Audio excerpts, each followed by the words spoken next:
Entonces, Bueno, vos no pasa hambre y nosotros sí. bueno, pero justamente, si a mí me chupan los huevos, no pasa nada. ¿Sabés qué hago?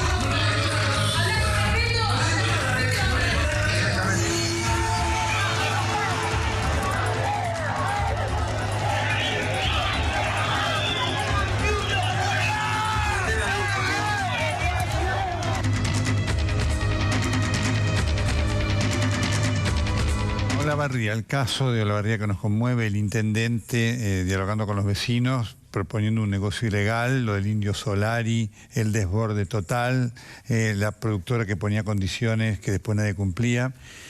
Quisimos en estos 4 o 5 minutos llamar a una mente brillante, la de Santiago Kovadrov, para que él reflexione, como siempre con esta visión de arrojar luz sobre este episodio. ¿Qué tal, Santiago? ¿Cómo estás? ¿Qué tal, Nelson? ¿Cómo estás? Te escuchamos. Bueno, te diría esto, la catástrofe que tuvo lugar en Olavarría es lamentable en un sentido profundo por 2 motivos. En primer lugar, por el dolor que generó, por la muerte que generó, por la intrascendencia de la vida que puso en evidencia. Y es lamentable porque es una repetición. Es decir, evidencia que no se ha aprendido del fracaso. Ya se fracasó en este orden de cosas y no se han tomado las medidas propias de quien hace del dolor una fuente de aprendizaje, del desorden una posibilidad de generar control y algún grado de integración para que las cosas transcurran mejor. Entonces, yo creo que de ahí podemos extraer unas cuantas lecciones. La primera, lo que allí ocurrió es el síntoma de una nación. No es de ninguna manera un episodio aislado. Hay una irrelevancia del orden, una supeditación de la ley al menoscabo, que se puso de manifiesto allí como expresión de una cultura que arrastramos en el país desde hace mucho. Y también otra cosa fundamental que yo creo que tuvo lugar allí como síntoma, y es que la ausencia del Estado en el control de quienes tienen la responsabilidad directa de organizar eso, a través de las autoridades locales, puso en evidencia que todo tiene precio. Y si todo tiene precio, la ley es una prostituta, porque se la puede comprar. Santiago, impactante como siempre. ¿Algo que te haya sorprendido? No, desgraciadamente nada me sorprendió. Es el horror de la repetición, la sensación del déjà vu, de que esto ya lo vimos, de que esto ya pasó, de que no hay aprendizaje. Pero hay una cosa que sí me alienta profundamente. Creo yo que en la Argentina la transparencia de lo que sucede está ayudándonos a pensar en un país alternativo. No solo a quienes sufren por todo esto, sino también a quienes queremos vivir en una república, es decir, en un Estado donde la ley supedite al poder y no a la inversa. Y ese trabajo se va a hacer, se está haciendo, hay que seguir haciéndolo, porque el verdadero fracaso, Nelson, para mí, es cuando uno desiste de buscar la vigencia de la ley. Santiago, gracias. Gracias a vos.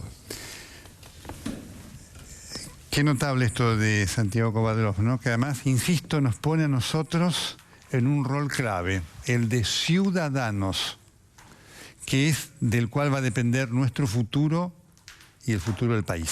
De que seamos ciudadanos y no supeditemos la ley a nuestros deseos, a nuestros caprichos.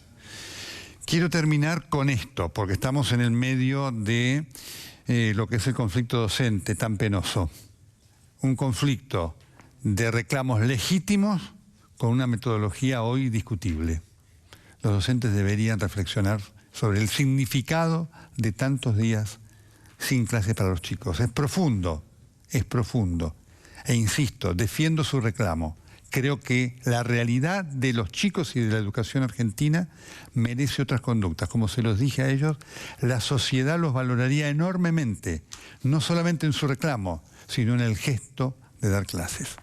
Pero en esto que estamos viviendo, para que veamos cómo es todo, en esto que representa hasta ahora un fracaso del gobierno, es interesante, entre comillas, ver cómo la política actúa. Y esta es una lección para todas las dirigencias políticas, en cuanto a sus contradicciones.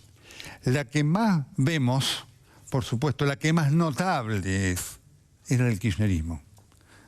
Ha sido conocido en estos días un tuit, hoy, de la expresidenta Cristina Fernández de Kirchner, defendiendo a los docentes, apoyando a los docentes y, por supuesto, criticando duramente al gobierno por no satisfacer las demandas de los docentes.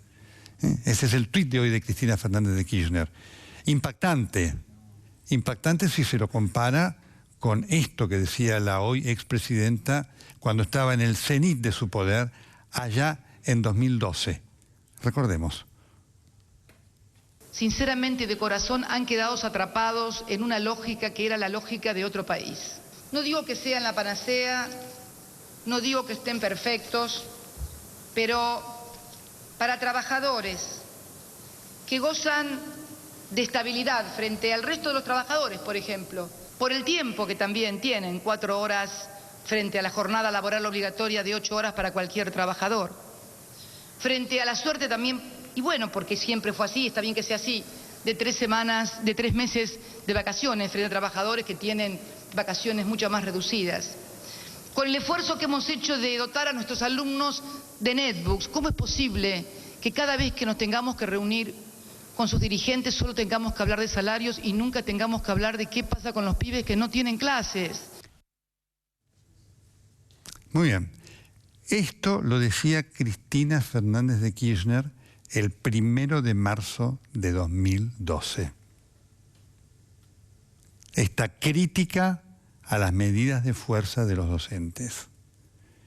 Medidas de fuerza que hoy la expresidenta apoya. ¿Qué quiero demostrar con esto? La mentira del kirchnerismo, la contradicción del kirchnerismo, que es su esencia. Y lo digo con mucha pena, porque cuando tenemos estos comportamientos, esto forma parte del oportunismo político. Y el oportunismo político está en la base también del fracaso del cual nos hablaba Santiago Kovadrov. La expresidenta es la esencia del kirchnerismo, que es la contradicción. La verdad de hoy es la mentira del mañana. Y en realidad, si hay algo que abunda en el kirchnerismo, como lo muestra este documento, es la mentira. Hasta el próximo jueves. Muchas gracias. Y al despertar en cada amanecer, yo solamente quiero hacerte bien, porque para sentir necesito acción, porque yo puedo entregarte mi corazón.